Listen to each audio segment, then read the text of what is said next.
Morning বন্ধুরা, কেমন আছো তোমরা? আশা করি নিশ্চয়ই ভালো। আমরাও ভালো আছি, সুস্থ আছি। আমিও আশা রাখছি তোমরা যারা যেখান থেকে আমার ভিডিও দেখছো তোমরা নিশ্চয়ই সুস্থ আছো, ভীষণই ভালো আছো। যা কদিন ধরে মেঘ মেঘ মেঘ আর বৃষ্টি, মানে বৃষ্টি আর যাচ্ছে না। সকালবেলা আজকে যেই দেখেছি উঠে রোদ, আর দেখেছো ছাদগুলোর অবস্থা পুরো শ্যাওলা পড়ে গেছে।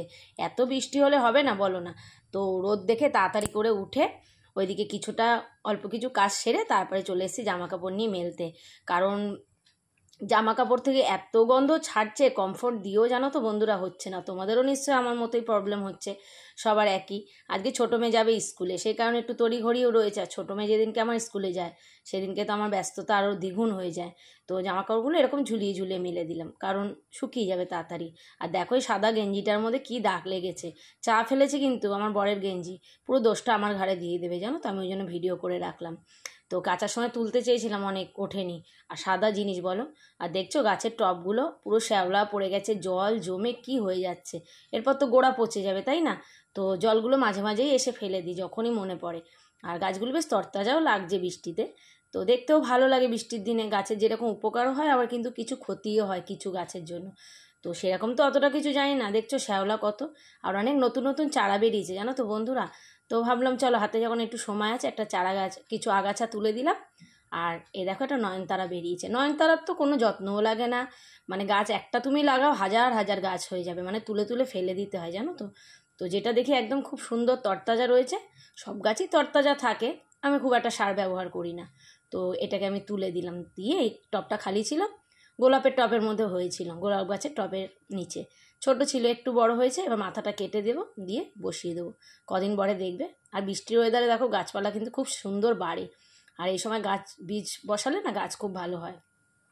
তো এত কাজ করেছি না, হাঁপিয়ে গেছি, এসে একটুখানি খিদে পেয়ে গেছে। তা ভাবলাম ছাতু খাওয়ার থেকে ভালো অপশান আর কিছুই নেই। মানে ছাতুটা না সত্যি খুব এনার্জিও দেয় শরীরে, ঠিক কি না বলো বন্ধুরা? তারপর ছোটো মেয়েকে গুছিয়ে বের করে দিই, সেগুলো আর দেখালাম না, ভিডিও অনেক বড় হয়ে যাবে। তো এগুলো দেখো সব পাখার তলায় দিয়েছিলাম শুকোতে। তো সেগুলোকে একটু ব্যালকনিতে রোদ আসছে, ওখানটা একটু দিয়ে দিলাম, দিয়ে এবার বিছনা পাটিগুলো তুলছি। ওই দিকের কাজকর্ম মোটামুটি হয়ে গেছে, কিন্তু আমার স্নান কমপ্লিট হয়ে গেছে জানো তো।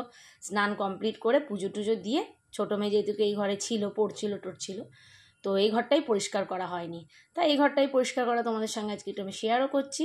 আর দেখো কীভাবে আমি ঘর পরিষ্কার করি। আর বিছনাপাটি একদম টান টান না থাকলে আমার একদম কিন্তু ভালো লাগে না।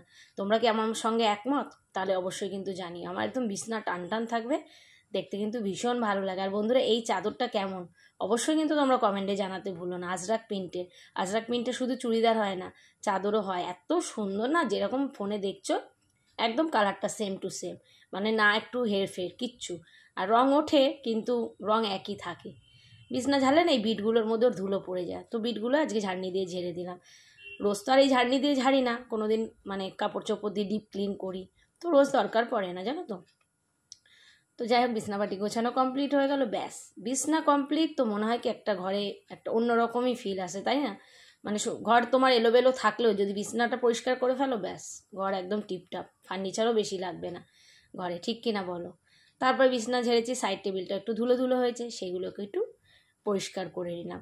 সাইড টেবিলে খুব একটা জিনিস রাখি না, একটা রুম স্প্রে রাখি। আর দেখো এই মানি প্ল্যান্টটা জলে দিয়েছিলাম, একটা না দুটো পাতা ছিল, এখন কত পাতা বেরিয়েছে দেখছো, কত শেকড়। এটাকে যদি আমি এখন মাটিতে পুঁতে দিই হবে, মানে সুন্দর গাছটা গ্রো করবে, কিন্তু আমার জলেই বেশি ভালো লাগছে দেখতে। আর এই সাইড টেবিলটার উপর একটা ম্যাট পেতে রাখি, ম্যাট পেতে রাখলে কি বলতো, জলের গ্লাস টেলাস রাখলে তো এটা ভিজবে না, এই আর কি। আর এগুলো তো খুব একটা ভালো ফার্নিচার না, মানে ঘাসবোর্ড বলে যেটাকে, আমি সে ঠিক জানি না। তো আমার হাজব্যান্ড যেটা বলে আমি সেটাই তোমাদের বলছি। আর দেখো এই রেইনবোটা বানিয়েছে ওরা কী দিয়ে বলো তো, ক্লে দিয়ে। আর ক্লেটা দেখতে যেরকম টাইট টাইট লাগে, মানে নরম নরম, আর বানানোর পর পুরো শোলার মতো হয়ে গেছে। বুদ্ধদেবটাকেও ঝেড়ে ওর উপর আবার রেইনবোটা রেখে দিলাম। টিভি ক্যাবিনেটটাও ঝেড়ে নিলাম একেবারে।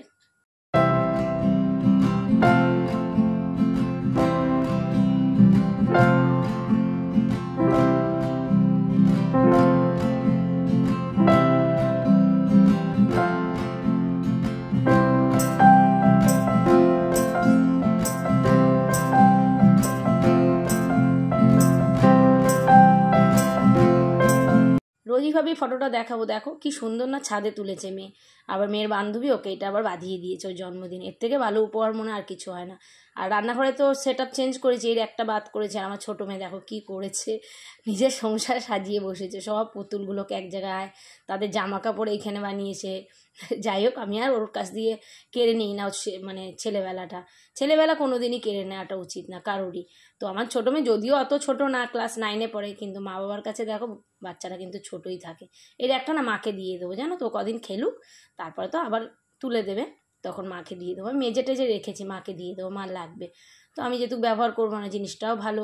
আর দেখো ভাঙা কুলোটাও কিন্তু সংসারে কাজে লাগে। এরকম আরেকটাও জিনিস আছে, তোমাদের দেখাবো। কত বছরের যে জিনিস, একটু পরেই তোমাদের দেখাচ্ছি। ঘরটা আর একবার ঝাড় দিয়ে নিলাম, ঝাড় দিয়ে সোফাটাও একটু ক্লিন করে নিলাম। ছোটো মেয়ে স্কুল যাওয়ার সময় না মানে তামঝাম লেগে যায় ঘরের মধ্যে। আমার বড় মেয়ে স্কুলে গেছে, কিন্তু এরকমটা হয়নি ছোটো মেয়ের বেলা। যা হয় মানে সকালবেলা একটা মল্লযুদ্ধ চলে, যেটা যাই হোক। আর এই একটা আলিস্যির কাজ আমার বড্ড বেশি, মানে রোদে দেওয়ার পর একটুখানি জামাকাপড়গুলো ভাবলাম গরম গরমই ভাঁজ করে রাখি। আর সত্যি কথা বলতে বন্ধুরা, আমার জামাকাপড় না গুছাতে খুব আলিস্যি লাগে। তো যাই হোক, এই চুড়িদারটা নিশ্চয়ই বুঝতে পারছো, এটা ভাইরাল চুড়িদার, কিন্তু অনেকে পরেছে। তো আমার মেয়ে কিনেছে, আমি কিনিনি, ওটা মেয়ের জন্য, মানে আমি কিনে দিয়েছি মেয়ের জন্য। আর দেখছো এই যে আজরাক প্রিন্টের একটা, মানে এটা হচ্ছে একটা কুর্তি। আমার আজরাক প্রিন্টের জিনিস খুব ভালো লাগে, জানো তো।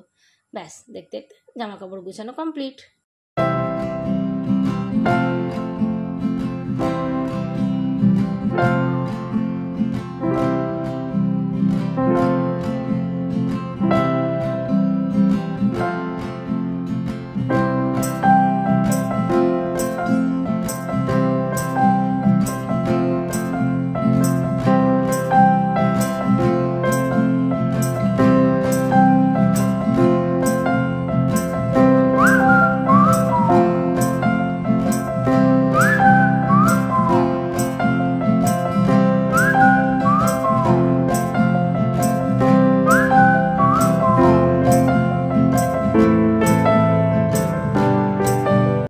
ঘর ডাইনিংটা মুছে তারপরে ব্যালকনিতে চলে আসলাম। দেখো এইগুলোকে না একটু ন্যাকড়া দিয়ে মুছে দিলাম, মানে এই যে ব্যালকনির যেই বিটটিটগুলো আছে এগুলো আর কি। সবসময় করি না, ওই যখন সময় সুযোগ পাই তখনই করে দিই। আর রোজ তো এমনি জল দিয়ে আমি ধুয়েই দিই ব্যালকনি, কারণ ঘরের মধ্যে আমার সবথেকে পছন্দের জায়গা হচ্ছে ব্যালকনিটা খুব সাজানোর ইচ্ছা, জানো তো, আর হয়ে উঠছে না।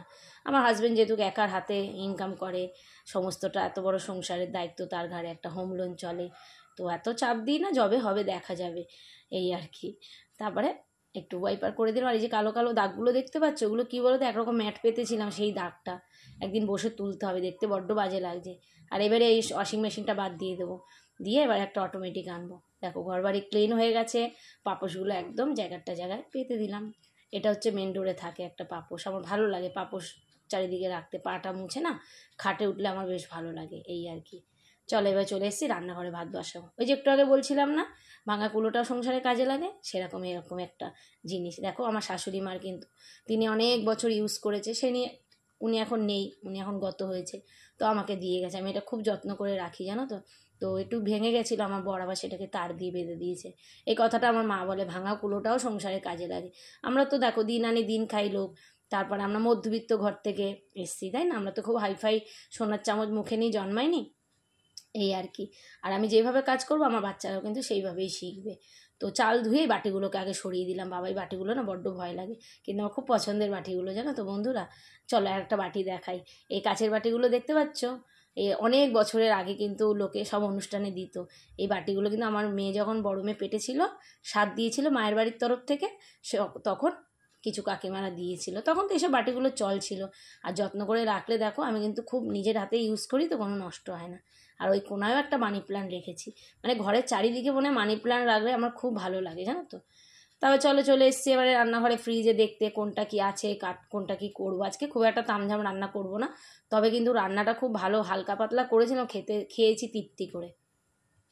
ডিমগুলো না ধুয়ে আমি কোনো সময় ফ্রিজে ঢুকাই না, ডিম ধুয়ে এবার আমি এটাকে এই র্যাকটার মধ্যে রেখে দিলাম। আর দেখো ভিডিও করতে গেলে ফোনটাকেও ঢুকাতে হয়, মানে ইয়ের মধ্যে, ফ্রিজের মধ্যে। কিছু করার নেই, তোমাদের কিভাবে শর্ট দিলে ভালো হবে, কি করলে ভালো হবে, সবটাই তোমাদের কিন্তু দেখানোর চেষ্টা করি আমি। তো যাই হোক, এদিকে ডালও বসিয়ে দিয়েছি, ভাতও বসিয়ে দিয়েছি, দিয়ে রান্নাটা একটু পরে তোমাদের দেখাচ্ছি। তো একটু নুন দিয়ে ঢাকা চাপা দিয়ে দিলাম। দেখো দেখতে দেখতে আমার ডালও কমপ্লিট হয়ে গেল।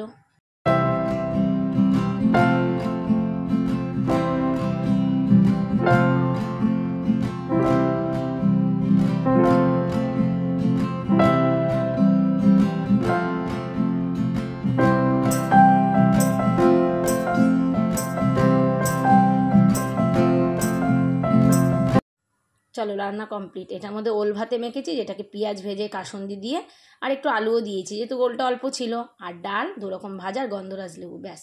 সন্ধেবেলা মেয়ে আর আমি মিলে করছি আজকে দই বড়া। দই বড়ার রেসিপি অন্য কোনো দিন তোমাদের অবশ্যই শেয়ার করব। তো করলাম, ভাবছি একটু তোমাদের দেখাই আমি কি করছি। সন্ধেবেলা পর্যন্ত একটু টানলাম। দেখো দই বড়াগুলো ভাজার পরে এই দইয়ের মধ্যে একটু চুবিয়ে রেখে দিই, ফ্রিজে রেখে দেবো। ঠান্ডা ঠান্ডা দই বড়া খেতে কিন্তু বেশ ভালো লাগে, তাই না? তো অন্য কোনো দিন তোমাদের রেসিপিটা শেয়ার করব তোমাদের বন্ধুরা। তো আর এটাই আমাদের আজকে রাতের ডিনার ছিল। কেমন লাগছে অবশ্যই জানিও। ভিডিও ভালো হলে লাইক করো। তোমরা সবাই সুস্থ থেকো। টাটা।